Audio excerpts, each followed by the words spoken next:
to Kosu Kids TV. मिट्टू की सैर, एक मजेदार बच्चों की कहानी। एक दिन मिट्टू नाम का एक छोटा प्यारा तोता अपने घोंसले से बाहर निकला। वह बहुत खुश था क्योंकि आज वह पहली बार अपने घोंसले से बाहर की दुनिया देखने जा रहा था। उसकी माँ ने उसे पहले ही सावधानी बरतने की सलाह दी थी, लेकिन मिट्टू के दिल में जिज्ञासा थी। वह चारों ओर की दुनिया को जानना चाहता था। मिट्टू पेड़ से उड़कर एक सुंदर बगीचे में पहुंचा। वहां फूलों की महक और तितलियों का नाच उसे बहुत पसंद आया। रंग बिरंगे फूलों के बीच उड़ती तितलियों के पीछे दौड़ते दौड़ते वह काफी दूर आ गया। बगीचे में मिट्टू को एक खरगोश मिला जिसका नाम था चीकू। चीकू बहुत तेज भागता था और मिट्टू को देखकर हंसते हुए बोला, तुम्हारे पंख हैं, फिर भी तुम्हारी उड़ान मुझसे धीमी है। मिट्टू ने हंसते हुए कहा, मैं उड़ने में अच्छा हूँ, लेकिन मैं तुम्हारे साथ दौड़ सकता हूँ। चलो देखते हैं कौन जीतता है। और फिर दोनों ने दौड़ लगाई। चीकू तेज दौड़ता, लेकिन मिट्टू उड़कर जल्दी ही आगे निकल जाता। दोनों हंसते खेलते जंगल के किनारे पहुंच गए।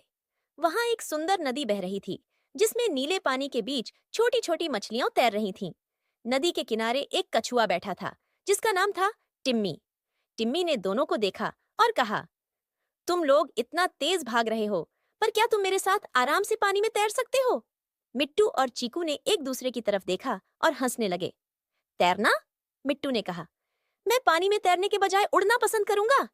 लेकिन फिर टिम्मी ने कहा, कभी कभी आराम से चीजों का मजा लेना भी जरूरी होता है। दौड़ना और उड़ना अच्छा है, लेकिन जीवन में थोड़ा ठहराव भी होना चाहिए। मिट्टू और चीकू को टिम्मी की बात समझ में आई। वे नदी के किनारे बैठकर पानी की ठंडी हवाओं का आनंद लेने लगे। मिट्टू ने सोचा कि यह सैर बहुत मजेदार रही। उसने तितलियां देखीं, चीकू के साथ दौड़ा और अब टिम्मी के साथ आराम कर रहा था। शाम हो चुकी थी और सूरज ढलने लगा। मिट्टू ने अपने नए दोस्तों से विदा ली और वापस अपने घोंसले की ओर उड़ चला। घर पहुंचकर उसने माँ को सारी बातें बताईं और माँ ने प्यार से उसे गले लगाया। मिट्टू को अब समझ में आ गया था कि सैर केवल तेज उड़ने या भागने का नाम नहीं है, बल्कि रास्ते में मिले दोस्तों और उनकी कहानियों का आनंद लेना भी उतना ही जरूरी है।